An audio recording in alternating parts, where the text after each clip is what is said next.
ബിസ്പോളിൻ്റെ ഒരു ജനനം എന്നൊക്കെ പറഞ്ഞു കഴിഞ്ഞാൽ നമ്മളിപ്പോൾ ഒരു കേരളത്തിലെ ഏത് മിഡിൽ ക്ലാസ് പയ്യന്മാരെയും പോലെ നമ്മളൊരു സ്കൂൾ കാലഘട്ടം തൊട്ട് തന്നെ ചെറിയ സൈഡ് ഹസിൽസ് ഒക്കെ ഉണ്ടായിരുന്നു. ലൈക്ക് ഇപ്പോൾ ഒരു ബോട്ട് ബിസിനസ് അല്ലെങ്കിൽ സ്പൈസസ് റീപാക്കിംഗ് പോലെയുള്ള സൈഡ് ഹസിൽസ് ഒക്കെ ഉണ്ടായിരുന്നു.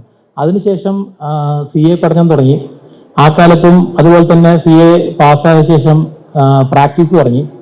ഈ സമയത്തെല്ലാം ഞാൻ ഇടപെട്ടുകൊണ്ടിരിക്കുന്നത് SME ഓണേഴ്സ് അല്ലെങ്കിൽ സ്മോൾ ബിസിനസ് ഓണേഴ്സ് അല്ലെങ്കിൽ ചെറിയ ചെറിയ ട്രേഡിങ് ചെയ്യുന്ന ആൾക്കാരൊക്കെ ആയിട്ടാണ്.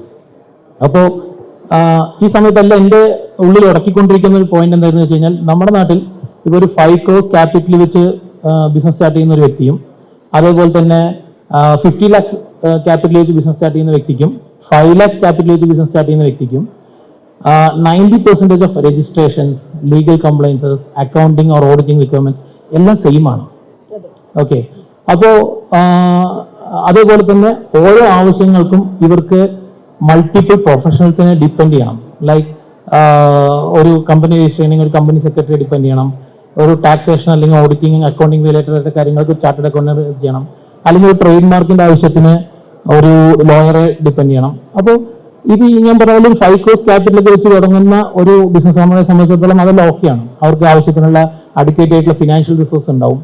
അതല്ലെങ്കിൽ അവർക്ക് ഇതെല്ലാം കോർഡിനേറ്റ് ചെയ്യാൻ ടീംസ് ഉണ്ടാവും. പക്ഷെ ഒറ്റയ്ക്ക് ഒരു 5 lakhs 10 lakhs 25 lakhs ക്യാപിറ്റൽ വെച്ച് ബിസിനസ് ചെയ്യുന്ന ഒരു വ്യക്തിയെ സംബന്ധിച്ചിടത്തോളം ആൾക്കൊരു ഡെഡിക്കേറ്റഡ് ആയിട്ടുള്ള ഒരു അക്കൗണ്ട്സ് ടീം ഉണ്ടാവില്ല.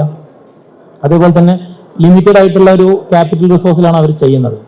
അപ്പോൾ ഇങ്ങനെ ഈ ഒരു തോട്ട് പ്രോസസ് ഇങ്ങനെ ഉടക്കിക്കൊണ്ട് നിൽക്കുന്നുണ്ടായിരുന്നു മനസ്സിൽ.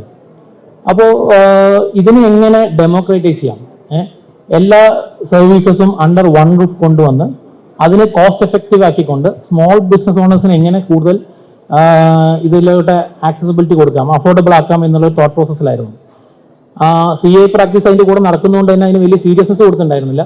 പിന്നെ കോവിഡ് ടൈമിലായിരുന്നു, നമുക്ക് ഒരുപാട് ടൈം കിട്ടിയല്ലോ, ഒഴിവുകൾ കിട്ടിയപ്പോൾ ഈ തോട്ട് പ്രോസസ്സ് വീണ്ടും നമ്മൾ കുടഞ്ഞെടുത്തു. അങ്ങനെയാണ് ബിസ്പോൾ എന്നുള്ളൊരു സ്ഥാപനം. അപ്പോൾ ഇതിൻ്റെ ഒരു ഒബ്ജക്റ്റീവ് വെച്ചത് എല്ലാ സർവീസസും, ഒരു സ്മോൾ ബിസിനസ് ഓണർക്ക് വേണ്ട എല്ലാ സർവീസസും അണ്ടർ വൺ റൂഫ് ഏറ്റവും എഫക്റ്റീവ് ആയിട്ടുള്ള കോസ്റ്റ് എഫക്റ്റീവ് ആയിട്ടുള്ള മോഡലിൽ പുതുതായിട്ട് ബിസിനസ് തുടങ്ങാൻ വരുന്ന ആൾക്കാർക്ക് എത്തിച്ചു കൊടുക്കുക എന്നുള്ളൊരു ആശയത്തിൽ തുടങ്ങിയ ഒരു പ്രസ്ഥാനമാണ് ബിസ്പോൾ.